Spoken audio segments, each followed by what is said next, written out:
55 years ago today, hundreds of civil rights marchers, including a young John Lewis, were attacked and beaten by state troopers in Selma, Alabama, after crossing the Edmund Pettus Bridge. The violent assault, which was captured by television cameras, became known as Bloody Sunday. Public outrage from the incident set in motion the passage of the Voting Rights Act of 1965. Peniel Joseph is founding director of the LBJ School's Center for the Study of Race and Democracy at the University of Texas at Austin and is author of the forthcoming book, The Sword and the Shield, The Revolutionary Lives of Malcolm X and Martin Luther King Jr.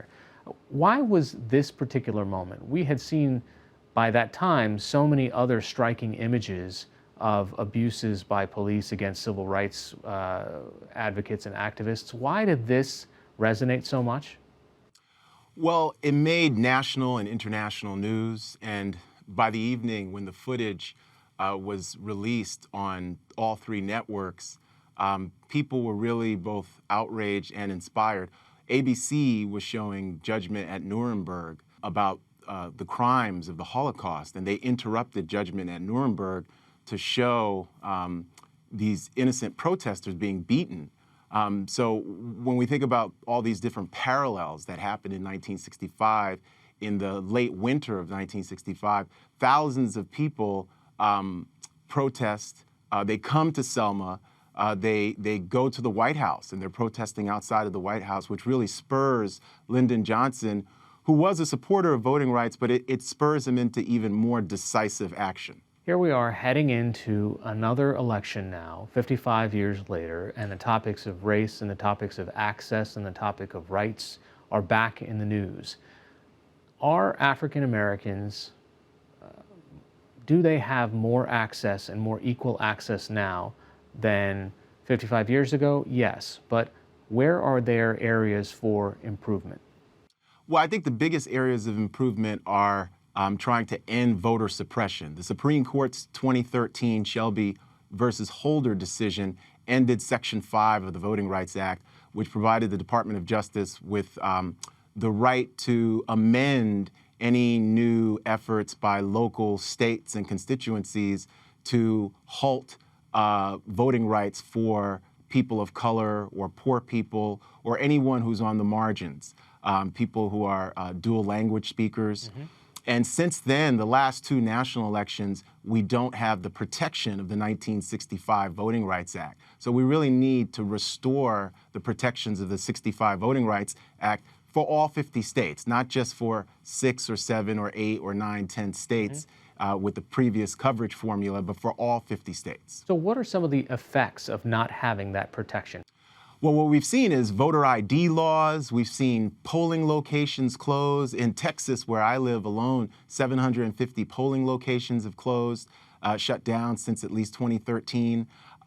We've seen it become much harder for African Americans, for people of color to vote. The voter ID in Texas effectively stripped 600,000 people of access to the voting polls. And the fact that university students can't use their student ID to vote, but if you have a gun license, you can use a gun license to vote, really shows us the partisan nature in which voting rights are being handled by our elected officials. And there was also a Supreme Court case where they determined there was surgical precision. I think this was in the situation in North Carolina, where yes, there were structural rules in place. Now, there is no remedy for that without these protections? Well, people are still filing legal defense fund, still filing lawsuits, but Section 5 clearly gave the Department of Justice the upper hand in blocking any kind of moves by local states to gerrymander or to really suppress votes by people of color. What are the lessons here, 55 years later, that we kind of need to remember as we exercise our civic rights and responsibilities?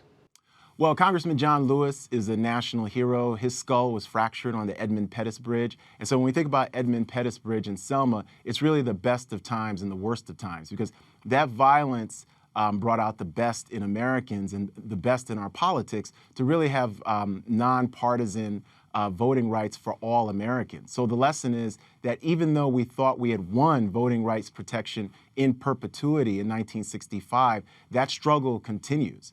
55 years later, we have people of color who don't have the same voting rights access that they did in 1966 and 1968 in national elections. Too many people face long voting lines. Right here in Texas, people stayed in line for 4, 5, 6 hours, even after the polls were closed, to try to get their right to vote. So when we think about the lesson 55 years later, it's that there is no right that's more fundamental for our democracy than voting rights in the United States. And we should really be pushing in a nonpartisan way for voting rights protection. So we need a new Voting Rights Act for the 21st century that covers all 50 states and is not fueled by any kind of partisan appeals, but appeals to citizenship and really the virtues of American democracy. All right, Peniel Joseph joining us from Austin, Texas tonight. Thanks so much. Thank you for having me.